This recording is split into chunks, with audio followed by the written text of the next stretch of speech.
Welcome to this latest edition of the Real Deal podcast. I'm your host, Ril Quinn, recording this course on a Tuesday as we head towards the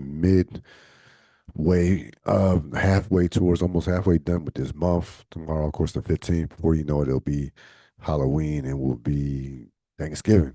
That's how that's how the latter part of 2025 is moving right now as we will be done this year, but soon enough. But we're going to begin. Of course, this is episode 1022, Unhappy Valley. As always, we're going to begin with the NFL Week 6 game of the week. And there were no games that really stood out as far as, last week we had three or four. This week, pickings were slim. I chose the Seattle Jacksonville game.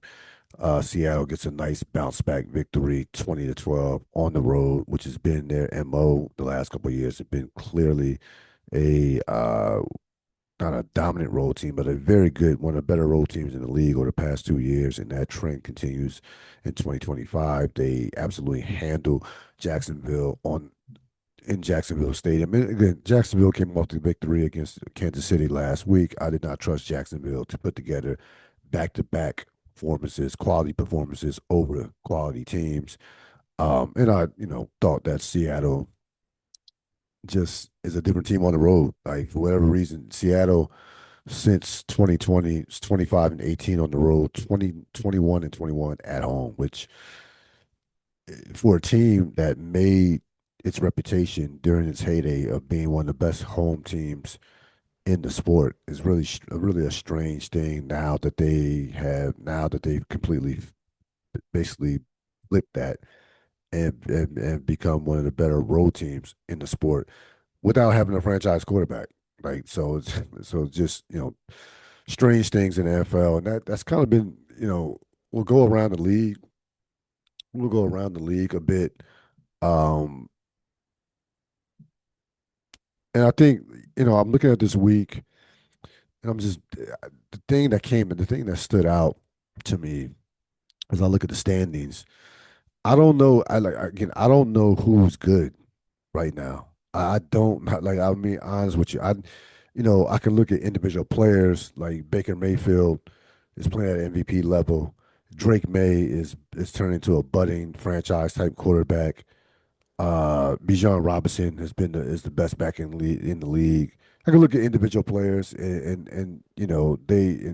and tell you who I know is great individually, but as a team, as a team goes, I just don't know right now in the NFL. Um, Look at a couple games that stood out. Again, Tampa Bay playing as well as any team in football, despite the injuries to their offense. To some of their key offensive players, especially with the receiving core. I mean, Goodwin, Mike Evans are both out. It doesn't matter. Baker Mayfield is out here just throwing the ball all over the place and really has completely um, etched himself into the MVP conversation. Probably, I would say right now would be the leading candidate to win MVP. Tampa Bay has improved to 5-1. Their only loss, of course, came to Philadelphia a couple weeks ago. They're rolling right now. New England it has sole first place of the AFC East by virtue, of course, having the tiebreaker over Buffalo with that win they had last week over Buffalo. They continue again. You're seeing a developing star at the quarterback position in Drake May. We knew how talented he was last year, just didn't have the right coaching and also infrastructure in terms of a franchise. Mike Vrabel has completely turned that around, along with a soft schedule. Keep that in mind. Keep that in mind, and give Carolina a lot of credit. Carolina looked like one of the worst teams were one of the worst teams in the NFL last year. Um, at times, has had a couple moments, but Carolina has improved to 500, and they absolutely ran over the Dallas Cowboys just physically. They outgained them, outrushed them 216-31. The Cowboys again entertaining, but again, anybody could you if you can't put at least 27 to 30 points on the Cowboys, then your offense stinks because that Cowboy defense is historically bad right now. Like that defense You can there was so many open receivers in that game. Carolina really could have had 500 yards of offense. They had receivers open left and right, but they were running the ball down there down.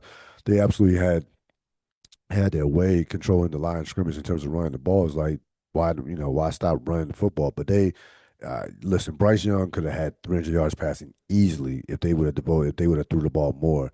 But regardless, Carolina gets a nice win at home over the Dallas Cowboys. Again, people get excited about the Cowboys when they win a game, and we know again. And can we just not mention Dak Prescott in the MVP conversation? Can we just leave that alone? He's playing well.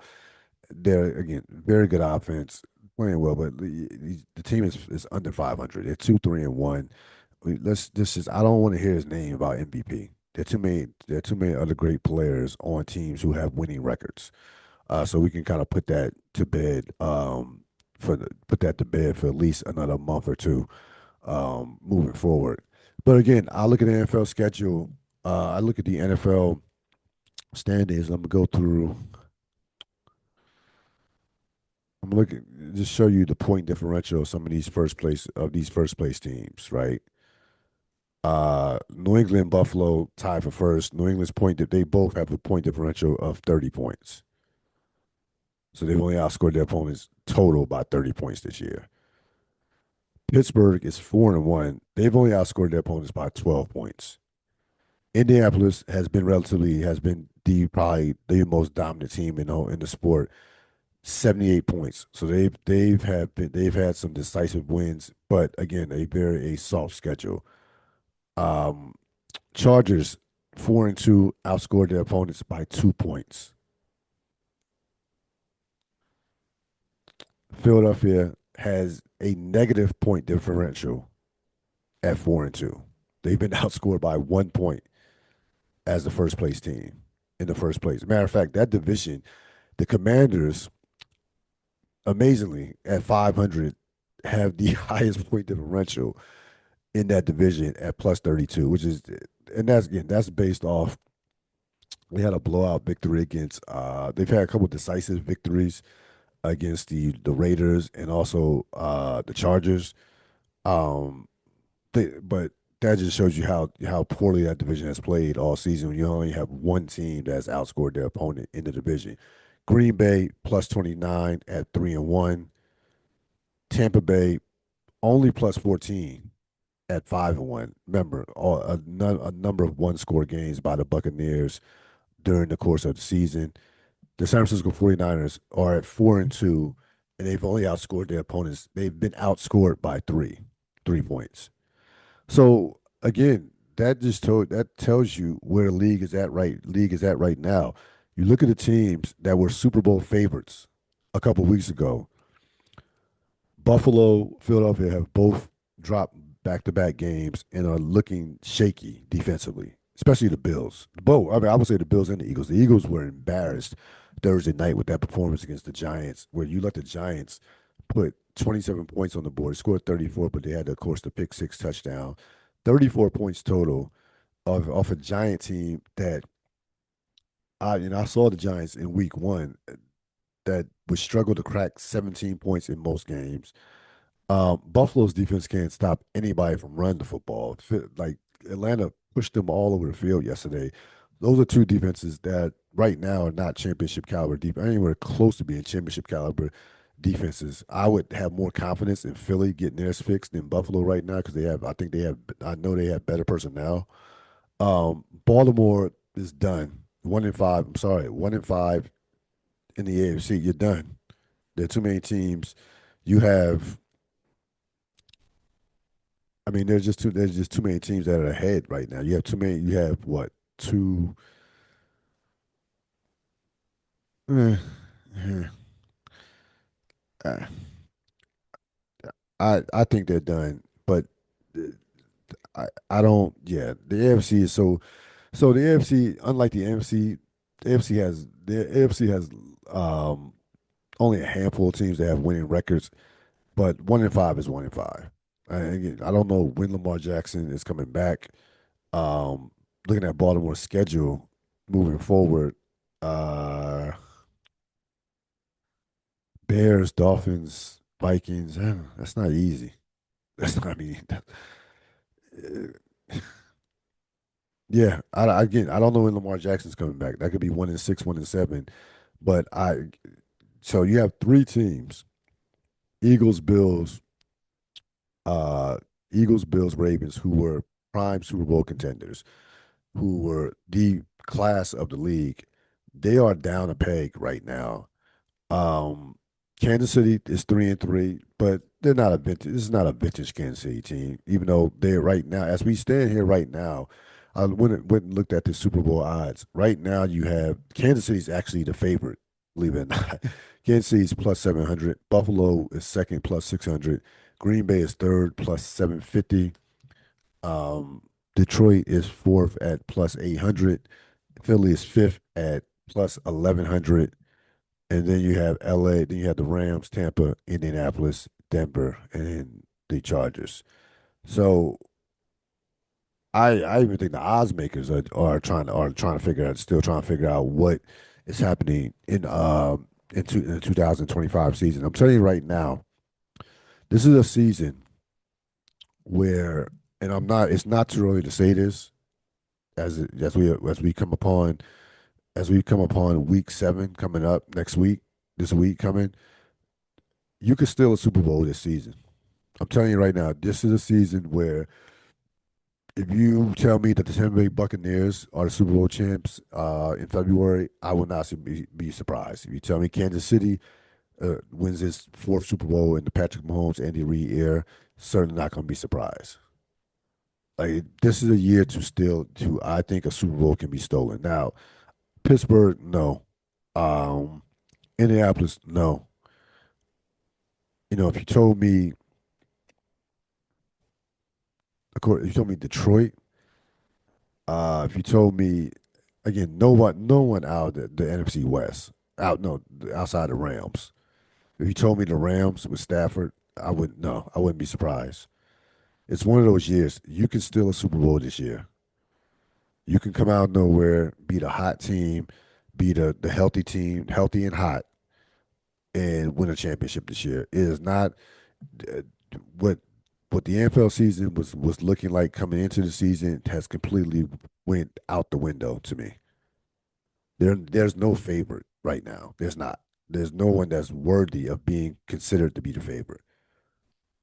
We have some teams with reputations, Philadelphia, Kansas City, um, Buffalo, who have great reputations. Right now, those teams are not championship caliber teams. They're just not. I'm sorry. Kansas City is 3-3. You are what you are. You are what your record is. I don't like. Everybody has injuries. Everybody has injuries. Like ask Tampa Bay about injuries. Ask like everybody has injuries. You are what you are. So if you're 3-3, you're 3-3. If you are 500, you're a 500 football team.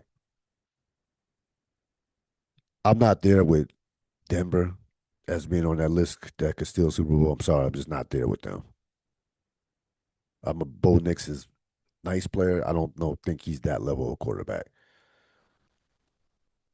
I mean, I've seen Jared Goff get to a Super Bowl. Um, look at even Green Bay with Jordan Love. He's won a playoff game. No, I wasn't impressed with Green Bay yesterday. I mean, Green Bay was sloppy in that game against Cincinnati. That was a sloppy performance for a team that's in first place that has Super Bowl aspirations. I mean, look at the Chargers just scraping to get by Miami Dolphins, a franchise that right now can't get out of his own way in terms of their culture, their infrastructure within that locker room. You heard Tua in the press conference throw himself as well as basically the franchise under the bus. That's why it's frustrating for me to watch the Commanders because I believe like I lose to a Bear team that's not very good, but I believe that this could be a year where you can, similar to like, let's switch sports, the NBA, similar to like 2022 when Golden State, in essence, stole a championship when there was no dominant team in the NBA. Boston hadn't figured it out. The Western Conference was down. Golden State and Steph Curry took advantage of it and won their fourth championship. That can happen this year in the NFL. I'm telling you, I could see it right now. It's not too early for me to say this. I just see where this season is going. It's going to obviously it's going to come down to a team staying healthy. Maybe a trade puts a team over the top or pushes a team into that conversation of being a championship team. But it's there to be had. I'm telling you right now, it's absolutely there to be had because there's not a complete team right now in the NFL. There's just not. All these teams all these teams, even the ones with the one loss records, have major flaws. All of them, major flaws. I mean, we love Tampa Bay. Tampa Bay has given up 151 points,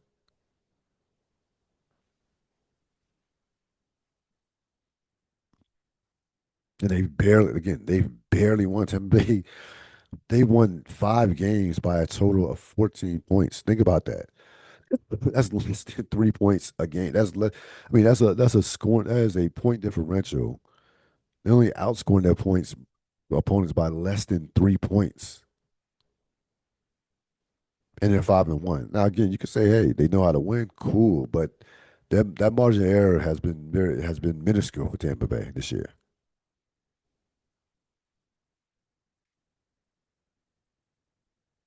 So, you know, fasten your seatbelts as far as this NFL season goes. I know what direction it's going in, but I obviously don't know what's going to happen.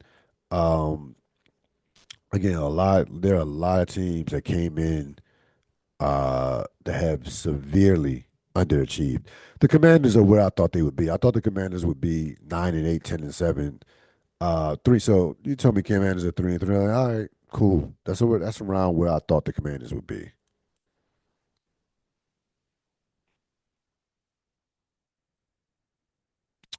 Miami didn't see much. Again, I didn't think they would be this bad, but I 2-4, 1-5. Okay. Tennessee was fired his coach. Told me they were gonna be 1-5. Rookie quarterback. Okay. Still haven't felt like still haven't figured out their situation past Mike Vrabel, which was again was a dumb firing. But I would have okay. They're gonna be 1-5. I figured they would not be any good. Cleveland, certain teams I knew the Saints. We knew these teams were gonna be bad football teams. But it's what's transpired at the top that has really shook up this league. Best of the 21st century, another wire appearance. This episode 5, season 5, episode 9, late editions. This was an episode where this was the penultimate episode of the entire series.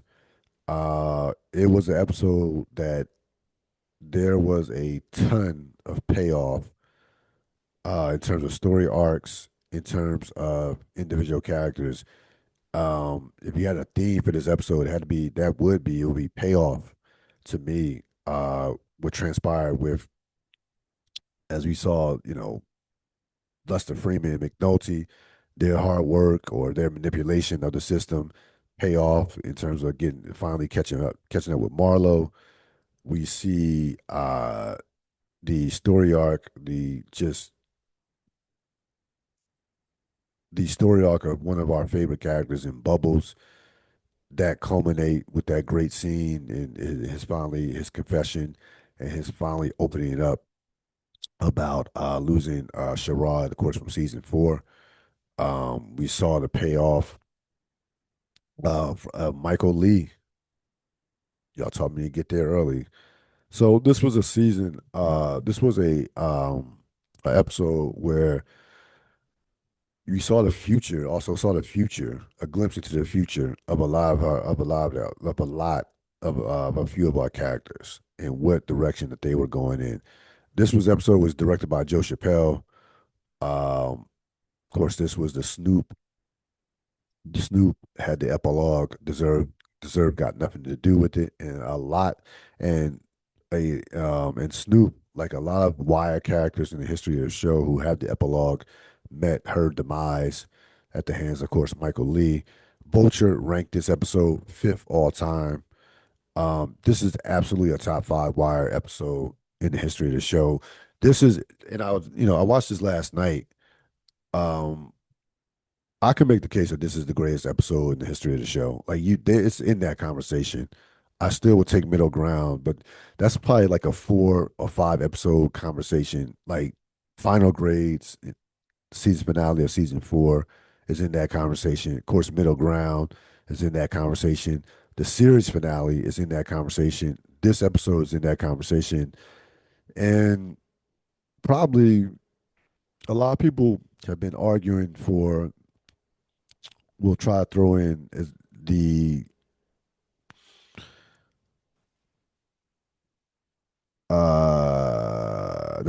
season finale of season one, sentencing.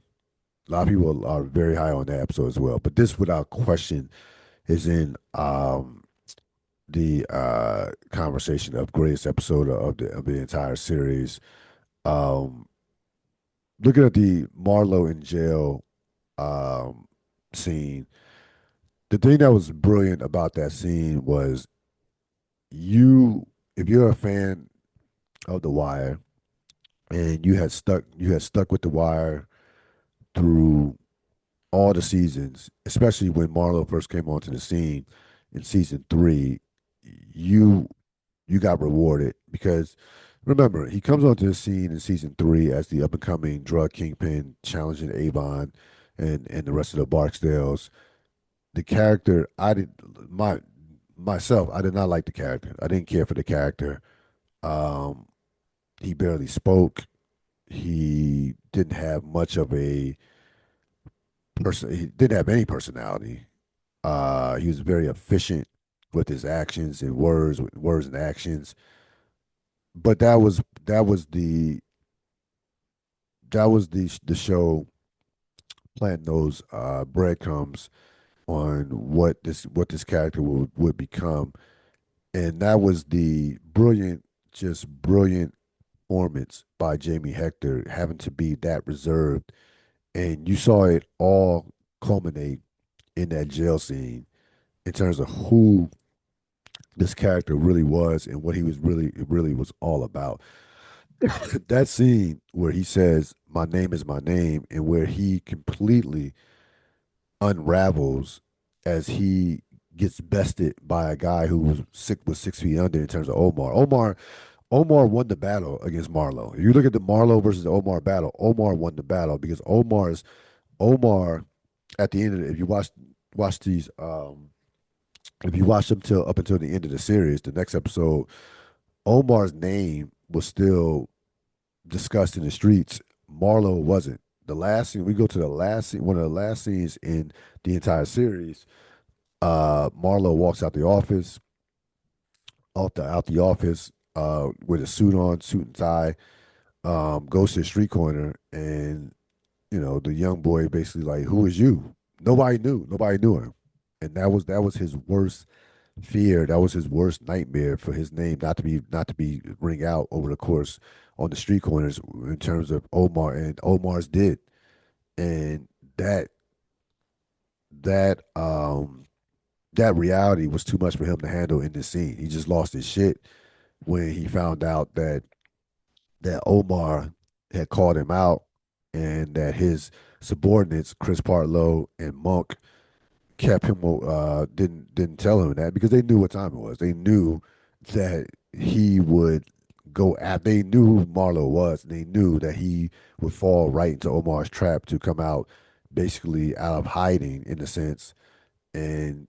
basically he Omar would have killed him. So they knew what they were doing, but that scene just was a perfect scene as you recognize who Marlowe is, and you also recognize why they feared him, or why he was the top guy. The way he spoke to Monk, the way he spoke to Chris, as if they wouldn't, as basically as if they weren't shit.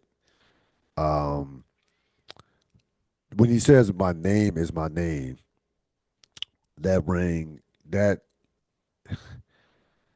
again, that's something that A lot of these kingpins, uh, that's just a bit. That's just how they move. A lot of a lot of these kingpins, how they move, based off street cred, street reputation.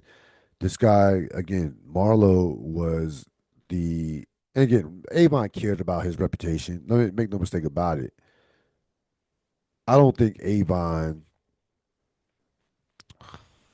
Yeah, I want to say that's not true. I want to say Avon. Avon cared about his reputation and about his street name. Um, and he did go out the. I think. Well, I'm trying to think how would Avon responded. Avon probably would have responded the same way, to be honest with you. Like those two guys probably were cut from the same cloth. Marlowe was just more fierce as far as no code or less human. Like Marlowe's not doing barbecues with the family. So Marlowe was like the next advanced version of Avon Barksdale. Without the community, without the family, Marlowe was straight about his money and his reputation.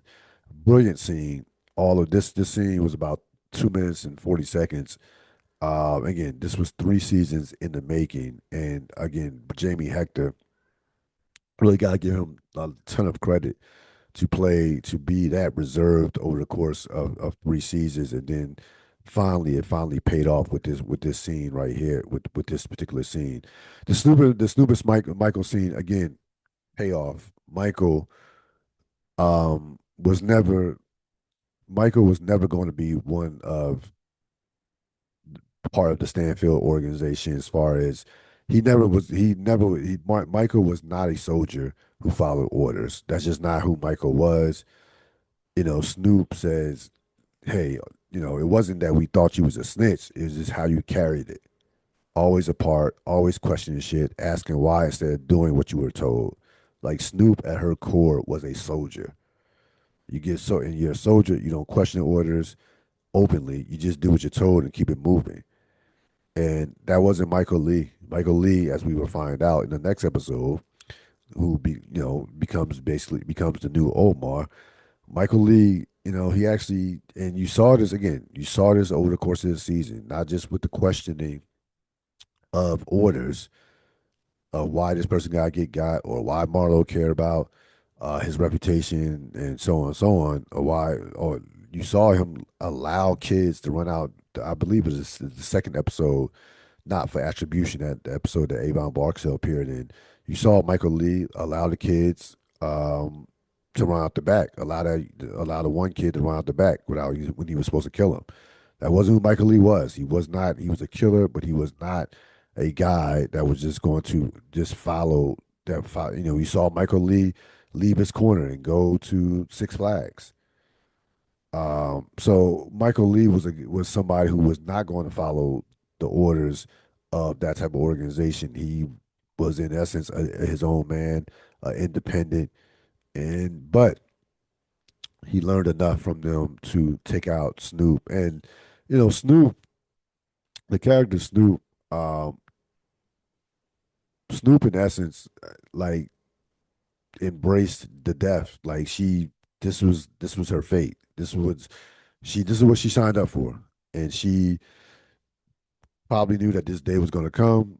What she say? How my hair look, Mike, pop, and that's that. Like Snoop was a soldier. Um, and she played that in a way that even going back to you can compare her to Weebay from the Barksdales because Weebay knew that he was going to end up either dead or in jail. He goes to jail. They say, "Hey, you want to start talking to Avon Barksdale or Stringer Bell?" Nah, I'm good. I'll take life in prison, keep it moving. My family gonna get taken care of. Give me enough pit beef sandwiches, and I'll take some more murders. Maybe I could spring some other people, but I'm not. Yeah, I'm not snitching, or I'm not. Yeah, I'm not giving up Avon Stringer. Nah. So these two soldiers basically were cut from that cloth. One ended up in jail. The other ended up dead. And then of course you had Bubbles' confession. Bubbles, one of the more, like I said, one of the more beloved characters in the entire episode. One of the best payoffs that we saw over the course of the entire series. I would say between him and Cuddy, because Cuddy went to took a taste of the streets and then went and started his own boxing gym. Those probably were probably the two most gratifying story arcs as far as characters who found their way, who especially but Bubbles even more so. Cuddy came in season three, and Cuddy's was basically one season. Bubbles was this was a 5 year story arc for Bubbles' character. And this, Bubbles, that scene last season when, when he's going through carrying the weight of, in essence, being responsible for the death of Sherrod, of Sherrod, a guy who was a mentee, a guy, a boy that he loved. Uh, the weight of that was enough to take him under. He perseveres, he cleans himself up, and he again gives one of the more memorable scenes in the entire season. So this was a great episode. This is you can talk me into this being the best episode of not this definitely was the best episode of the one of the one this I wouldn't say this definitely was one of the best episodes of the season, if not the one of the best episodes of the entire series. You could talk me into it being the greatest episode of the series, and I would not argue. I would debate it, but I would totally understand it. Who won the week? The Las Vegas Aces win their third championship in 4 years. I'm going to save a lot of this, especially the Asia Wilson piece of this, for a special guest that we have coming up soon. But as far as the Aces go, listen, three championships in 4 years is what it is. They are the preeminent franchise in that league right now. They dominated the finals. They have the best player in the world. They have a player in Asia Wilson who has cemented her status as as an all time great with three championships and four MVPs. Now two times Finals MVP as well. I wonder if Becky Hammon, how long Becky Hammon will be the coach of that team. She's kind of conquered the WNBA now. Wonder if she tries to take another shot at becoming a head coach in the NBA. I thought about that as I seen her win another championship because you could. There's only so much I mean, you can only win so many. If you get to the point where you're winning three rings, three rings is a lot. And I get the sense that the type of personality she has. She's very obviously had a close relationship with San Antonio Spurs. So keep your eye on that. Don't be surprised in the next couple of years if Becky Hammon is not coaching in the NBA. Remember the Knicks, recently it came out reports, and it actually happened. Knicks interviewed Dawn Staley. That's at one as in the next 3 years there is going to be a woman coach in the NBA in 3 years. I really believe that. Big weekend in college football, a very eventful weekend. And by the way, this college football year has been spectacular. It's been in terms of storylines, in terms of not knowing what's going to happen week to week. It has been a great one of the better college football years in recent memory. To be honest with you, I've actually been glued. I mean, glued to college football this year. I mean, it's been way more intriguing. Not even close. Way more intriguing than the NFL by far. It's not even close. James Franklin is out as a Penn State coach after almost 12 years. He's behind Joe Paterno, the second winningest coach, a tie for being the second winningest coach of all time. Um, Listen, you lose to Northwestern, UCLA, Northwestern back to back. That this was bound to happen. I don't think he was going to return after this year anyway. Gets a $56 million buyout. Again, I have no problem with the firing. I just want to say this in regards to Penn State in terms of how they view themselves. There's perception and there's reality. And Penn State has this perception of themselves as this top tier blue blood. They are a blue blood. They're not a top tier blue blood. Okay. You look at the top tier blue bloods. Alabama's a top tier blue blood. Michigan is a top tier blue blood. USC is a top tier blue blood. Um, I won't even say USC right now. Alabama, Georgia, Ohio State. Those are top tier blue bloods. Penn State, again, Penn State. I want this to be clear. First of all, let me read the statement by Pat Graff, who who the athletic director Pat Graff. Read his statement that came out a couple of days ago. Penn State owes an enormous amount of gratitude to Coach Franklin, who rebuilt our football program into a national power. He won a Big Ten championship, led us to 7 New Year's Six bowl games, and a college football playoff appearance last year, semifinals, of course. However, we hold our athletics program to the highest standards, and we believe this is the right moment for new leadership at the helm of our football program to advance us to Big Ten and national championships. Okay. I want to remind people, right, just in case you don't follow Penn State closely. Penn State since 19 Penn State's last national championship was in the 86 season, January of 1987. The last time Penn State won a championship, I'll tell you how long ago that was. That I watched that game that they lost to, that they beat Miami. The Benny Testaverde led Miami, Heisman Trophy winner Benny Testaverde. I watched that game on a 10-inch black and white television in January of 1987. I remember it oh so well. 5 interceptions. I believe the score was 14-10. I believe that was the score of that game. It was root for Penn State, of course. But that's how long ago that it's been since Penn State won a national championship. Since then, Penn State teams has had two teams that have been championship caliber. I would say championship caliber. Three teams. 1994, where they were robbed and should have shared the championship with Nebraska. That's that Kajana Carter, Kerry Collins, Bobby Ingram, Freddie Scott. That team. That team was a big time team. One of the great offensive teams of their era. That team should have shared a national championship with Nebraska. 2005, they finished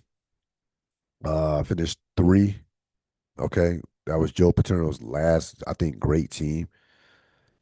And last year they finished in the semifinals of the playoffs. That's it. That's three. So there are three teams. That's three times, three separate teams from 1994 to 2025. So only three times they finished in the top three or four in 31 years. Penn State, like you look at all again, they they have not been in a national championship game in the 21st century. They haven't appeared in a championship game in the 21st century. Do you know how many teams have won multiple champions? There have been a number of teams that have won multiple championships since then. LSU, Florida, Ohio State, Alabama, Georgia, USC, all those teams have won multiple championships. Think about just one, multiple. And Penn State has not appeared in does not have a championship game appearance since 1987. Think about that for a second. So you could talk about James Franklin, and not win a big one. You can talk about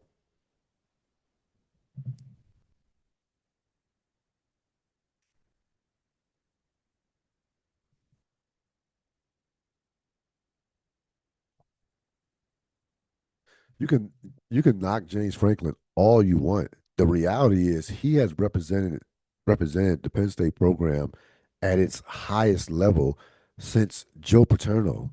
And I want to tell you right now, it did not end. And I'm not even talking about the off the field. We don't have to get relitigate the Jerry Sandusky track disaster of Penn State off the field. I'm talking about on the field. It did not particularly end well. Joe Paterno's last like decade. They were not. They were okay. But James Franklin, like James Franklin, was has a number has again top number of top 10 finishes. I'm not sitting there and telling you James Franklin's a great coach. He's not. He's not a great coach. What I'm telling you is you're like, and I saw this with Notre Dame with Brian Kelly. The that some of these programs absolutely are living the past. Like I saw this with Notre Dame with Brian Kelly. Notre Dame still had had this perception that that these were the Nuke Rodney, Frank Leahy, early Lou Holtz type years. That was not the reality, and they were not accepting when Brian Kelly would win 10 games a year. And again, I know it's been that 2012 year has been taken away with the sanctions, but Brian Kelly took that team to a national championship game against Alabama. They got smashed as they should have. But again, the perception versus the reality with some of these landmark programs is just unrealistic. And I think Penn State should recognize where they are at as a program right now and have some realistic expectations of their program. They're not Ohio State. They're not Alabama. They're not Alabama. They're not Georgia. That is just the reality of the situation. They're not Miami right now, be honest with you. It is not a getting players and they have talent there. They have talent there, but they haven't been that for decades. Decades. Like I said, James Franklin did a tremendous job. He took the program into the 21st century. Like he modernized the program for sure. He inherited a horrible situation coming off some of those NCAA sanctions that they had. Did he deserve to be fired? Yes. I have no problem with James Franklin being fired. But I want to tell you this. Don't think that you're gonna get a guy you're gonna bring in a guy and they're gonna take Penn State to this next level. You can bring in Matt Rule. You can bring in some of these guys. You could talk about. You're not getting the Indiana coach more than likely. You're not. Why that guy is not leaving Indiana right now. He's making $8 million a year. So I think Penn State needs to seriously have a recalibrate some of their expectations on in terms of where the program is at right now. Speaking of Indiana, Indiana had the most impressive win of the season. They absolutely manhandled a good Oregon team in Eugene, which is certainly not easy to do. They thrust themselves in squarely into the national championship conversation without question. Um, you had that going on. Of course, Alabama continues this streak of beating ranked teams. Alabama, like I said, Alabama. I Again, you're gonna be hard pressed to keep. You're not keeping a two. Alabama can afford one more loss. Even a two loss Alabama team will make it to the playoffs. I promise you. Their schedule is they still have some tough games to play. Even if they lose one more game, and I think they're gonna lose one more game because their schedule is just brutal. But they have now taken out three straight ranked opponents, and a couple of those opponents on the road. Texas gets a much needed win after what a season that was about to go off the rails, similar to Penn State and also similar to Florida State. They handle Oklahoma. I don't want to hear about you know you Arch Manning apologists now pumping Arch Manning. That game was not about Arch Manning. That game was about the defense. Their defense dominated Oklahoma. Oklahoma could barely cross the 50-yard line. So that defense was about Texas controlling the line of scrimmage. Arch Manning had a nice performance, but it was not he they did not win that game because of Arch Manning. And Ohio State was Ohio State. Like we have really kind of underappreciated Ohio State this year. They've done nothing but dominate and handle their business. And methodically, they took apart Illinois in Illinois. So get Ohio State right now deserves to be the number one team. Is Ohio State the slight favorites? Yes, but is Ohio State like heads and shoulders above everybody? No, but they still deserve way more respect than than what people were giving them coming into this game. But Ohio State has been just handling their business. And really, again, that not enough credit has been given to how well they've played. They played great defense. The quarterback has played well. Um, Now again, the Texas game came week one. Um, we're going to see them against some other opponents coming up soon. But again, Ohio State can afford a loss. They'll be fine. They can afford one loss and still make it to the playoffs. And that team, but all they do is handle their business, and we need to give enough credit to that. They're not going out there and you're not saying talking to Ohio State like, hey, that was a baffling performance. You know what you're going to get out of Ohio State week in and week out. That's going to wrap it up for this. Oh, before I wrap it up, before I close it out, I will save the D'Angelo conversation. Of course, D'Angelo passed, the legendary R&B singer, neo soul chain pioneer, a guy whose impact on the culture will just be it can be one. This podcast could not. Uh, I couldn't put it on this podcast because he deserves his own podcast in terms of the mini pod. So I'm going to say that for Thursday, we'll give a D'Angelo tribute, and discuss what he truly meant to the culture and to music. He of course passed away at the age of 51 with pancreatic cancer. Obviously, your heart goes out to his 27-year-old son, who in less than a calendar year has lost both of his parents. So we'll say the D'Angelo conversation for the mini pod. That's going to wrap it up for this latest edition of the Real Deal podcast. Enjoy the rest of your evening. So long.